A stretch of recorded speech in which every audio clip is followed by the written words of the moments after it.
Todo dia, vemos padrões no mundo ao nosso redor. Eles são evidência do projeto meticuloso e do grande trabalho envolvidos em sua produção. Mas o que dizer dos padrões que não são criados pelo homem, mas que existem na natureza? O que eles revelam? Considere o floco de neve. Esses minúsculos cristais se formam quando o vapor de água numa nuvem se condensa e se transforma em gelo. À medida que os cristais crescem, surgem padrões belos e delicados.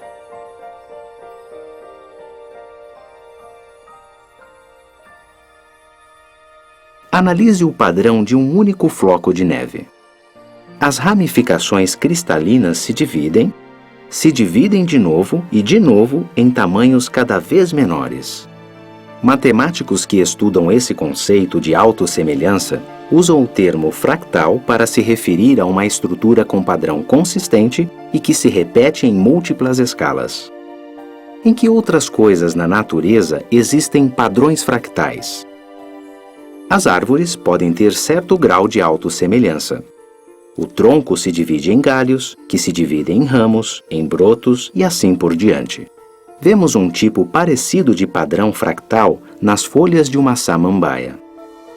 Um tipo diferente de padrão, mas que também é fractal, pode ser visto na concha do náutilo.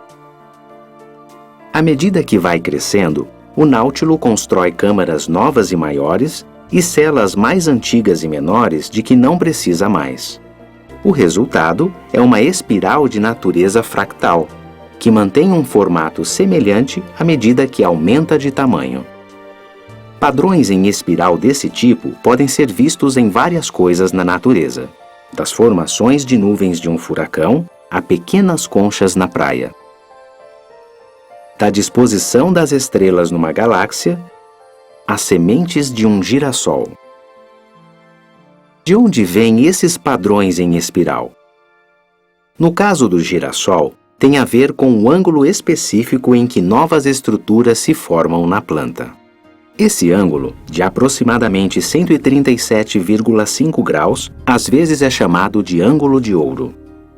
Isso resulta em um padrão ideal de crescimento compacto que não desperdiça espaço e cria distintos padrões de espiral. Se o girassol não crescesse no ângulo de ouro, mas sim em outro ângulo, 140 graus, por exemplo, nós veríamos braços radiais em vez de espirais, e a disposição das sementes não seria tão eficiente. Analisando um pouco mais, percebemos uma fascinante relação matemática entre esse ângulo de ouro e uma série de números chamada sequência de Fibonacci. Nessa progressão, cada número é determinado pela soma dos dois anteriores. O interessante é que números dessa sequência muitas vezes são encontrados em plantas. Este girassol tem 34 espirais numa direção e 55 na outra. Esses dois números fazem parte da sequência de Fibonacci.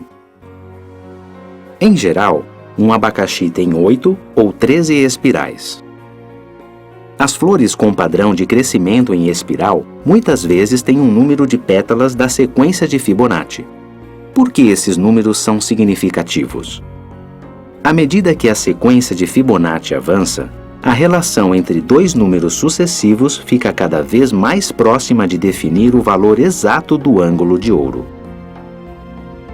Essa fascinante relação matemática entre o ângulo de ouro do crescimento da planta e o número resultante de espirais nos lembra que os padrões que vemos na natureza não são meramente acidentais. Cada um deles é evidência de ordem e projeto bem elaborado. Quando tiramos tempo para examinar esses padrões com mais atenção, ficamos maravilhados com a perícia de seu projetista, Jeová Deus. Pois as suas qualidades invisíveis são claramente vistas desde a criação do mundo em diante, porque são percebidas por meio das coisas feitas.